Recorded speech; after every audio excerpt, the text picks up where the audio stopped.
કિશન રજૂ કરે છે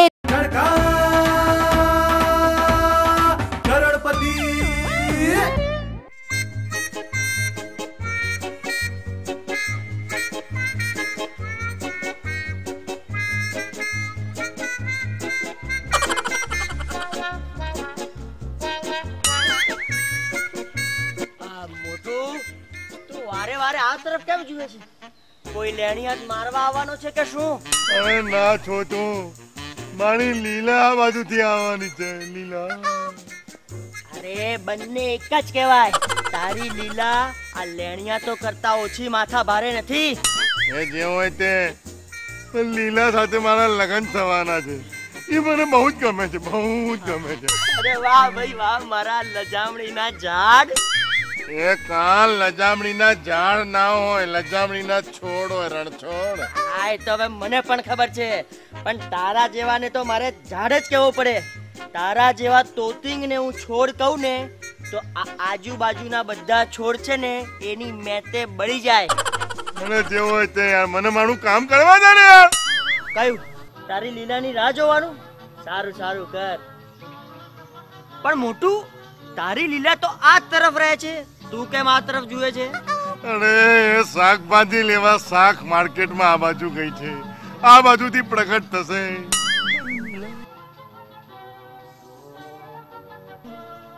મોટું, તારી લીલા એના ઘર બાજુથી પણ નહીં, શાક માર્કેટ તરફથી પણ નહીં, પણ ત્રીજી દિશા તરફથી જ આવી રહી છે. જો લીલા,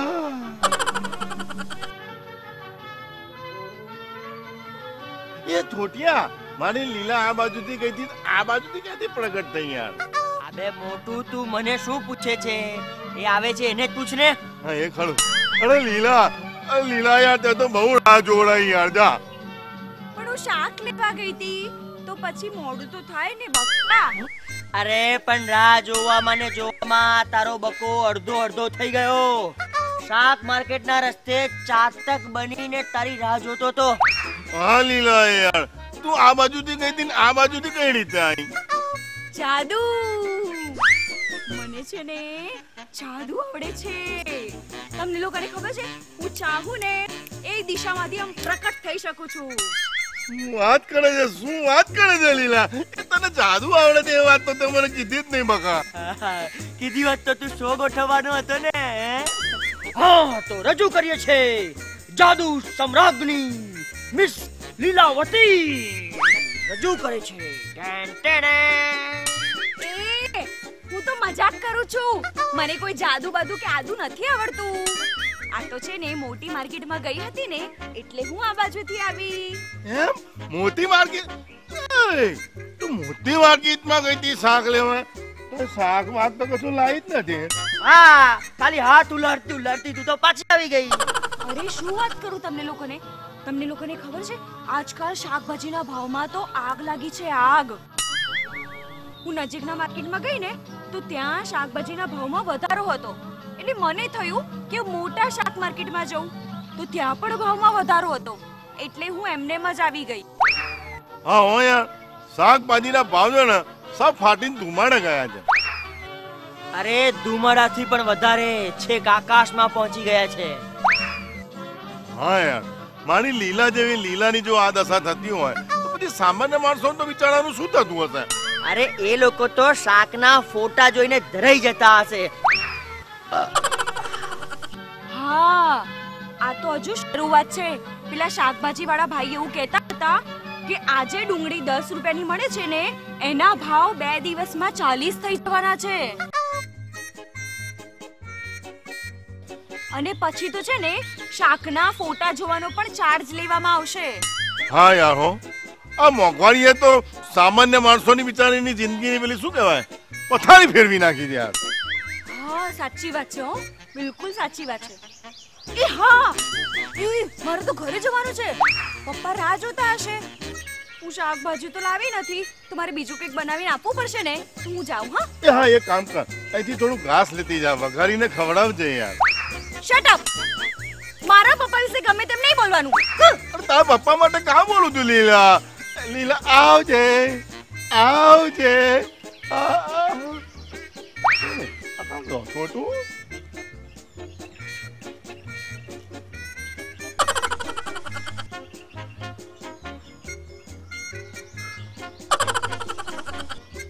અલા છોટિયા, આ તું ક્યારનો ઈશાન નૈઋત્ય વાયવ્ય એમ બધા ખૂણા તરફ જોઈને શું કરે છે?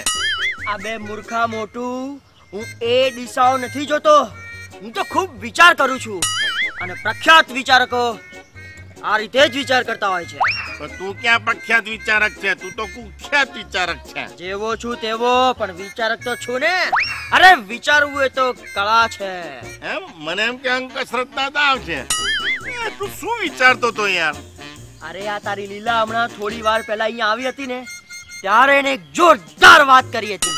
મારી લીલા છે ને હંમેશા જોરદાર વાતો જ કહે છે. એને કઈ જોરદાર વાત કરી યાર? અરે તારી લીલાએ હમણાં એમ કહ્યું હતું કે શાકભાજીના ભાવ ખૂબ જ વધી રહ્યા છે. ડુંગળીના ભાવ અત્યારે 10 રૂપિયા છે, 2 જ દિવસમાં વધીને 40 રૂપિયા થઈ જવાના છે. એ હા યાર, એવું એને કહ્યું તું તો ખરું. પણ એવું થાય તો યાર આપણે ડુંગળી ખાવાની બંધ કરી દેવાની. અમે છે ને ડુંગળી ખાઈએ છીએ તો મોઢા ગંધાય છે યાર. એટલે ભાવ વધારાના બાને ડુંગળી ખાવાની નહીં. અરે મોટું, હું ડુંગળી ખાવાની નહીં, ખરીદવાની વાત કરું છું. યાર તું કઈક સમજાય એવું બોલ યાર, ફોડ પાડીને વાત કર. જો હું તને સમજાવું, આપણે 10 રૂપિયા ડુંગળી ખરીદી લેવાની અને 40 રૂપિયા ડુંગળી વેચી મારવાની. એટલે ફાયદો થાય કે નહીં? કરોડપતિ બની જવાય. સમજાય એવું બોલ યાર. આપણે 10 રૂપિયાની ડુંગળી ખરીદીએ અને 40 રૂપિયામાં વેચીએ તો 30 રૂપિયા નફો થાય. કરોડપતિ કઈ રીતે થવાય યાર? અલ્યા, આપણે 1 જ કિલો ડુંગળી નથી ખરીદવાની, બહુ બધી ટન બંધ ખરીદવાની છે અને પછી વેચી મારવાની. પછી તો ફાયદો જ ફાયદો અને કરોડપતિ બની જવાય. બોલ, બનાય કે નહીં? કરોડપતિ બનવા માટે આમ કેટલી ડુંગળી ખરીદવી પડે?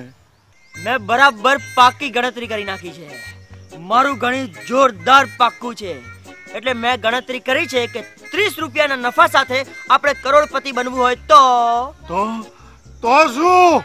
તો 3,33,333 કિલો અને 333 ગ્રામ ડુંગળી ખરીદવી પડે. તો આપણે 100% કરોડપતિ બની જઈએ.